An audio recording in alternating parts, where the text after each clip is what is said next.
I am Mark Twain.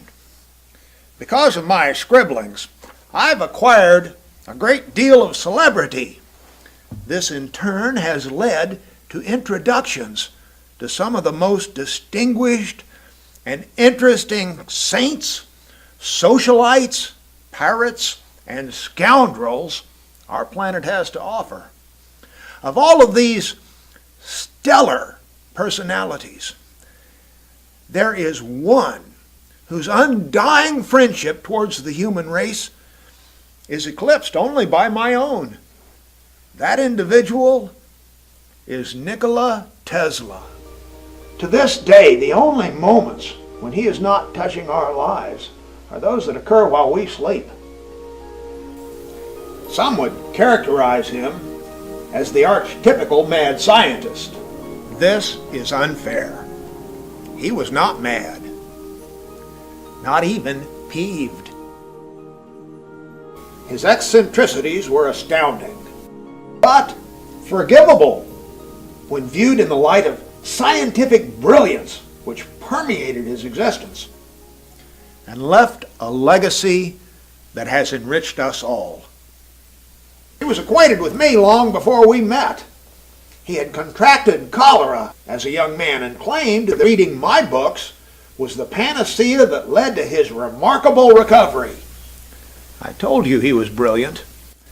By early youth, he could solve calculus exercises in his head. As an inventor, he did not need or use notebooks. He could visualize an end product and then construct it mentally. This, in a way, is a tragedy. Since he wrote little down, no one knows how many inventions he conceptualized without actual construction. These, however, we know are his.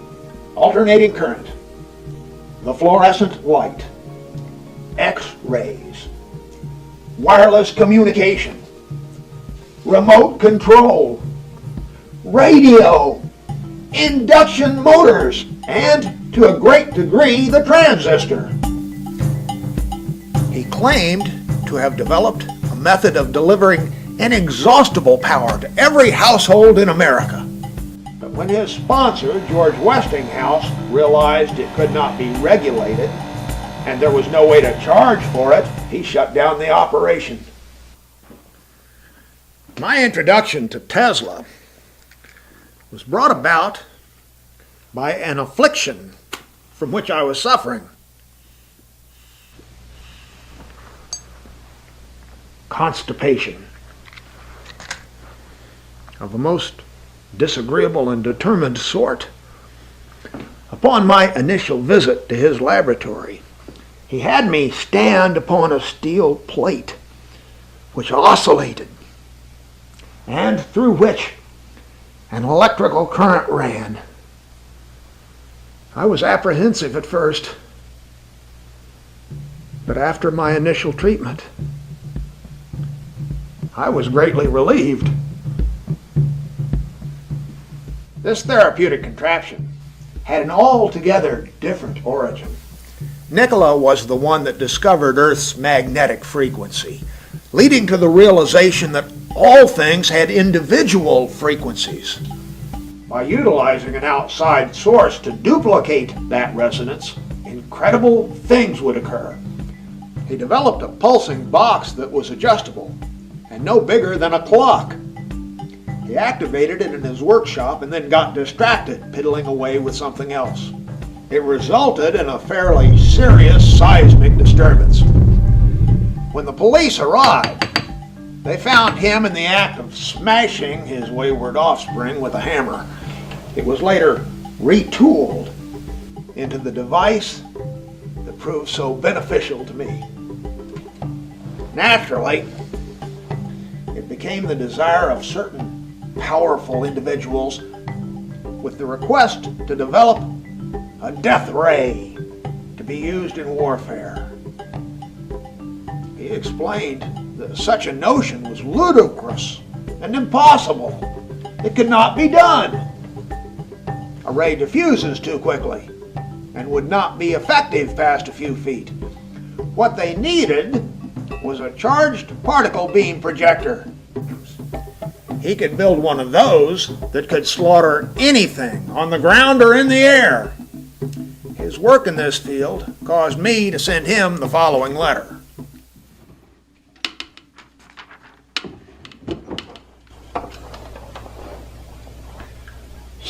November 1898, Vienna, Austria.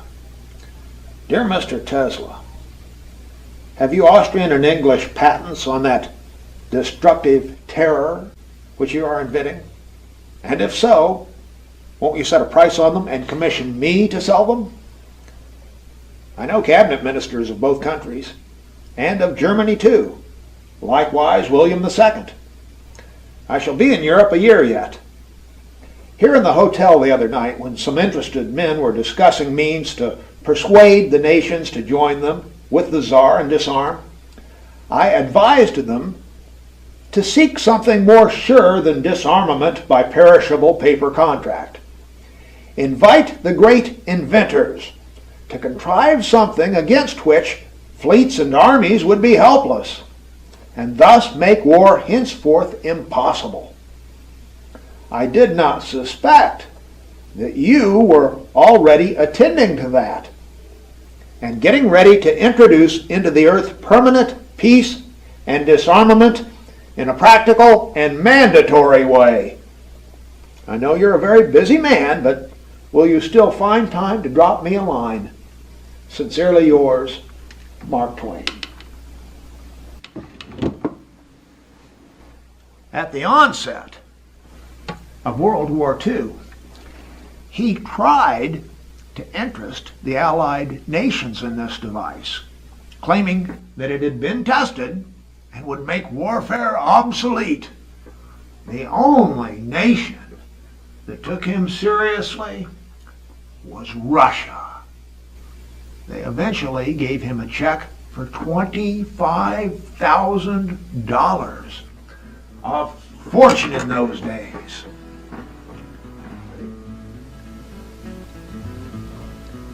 It has always piqued my interest that on June 30th, 1908, 10 years after my letter, in a remote district of Siberia, a phenomena occurred. It was titled the Tunguska Event. A section of ancient forest was dramatically and instantaneously flattened in what, for lack of a better word, scientists have termed an explosion.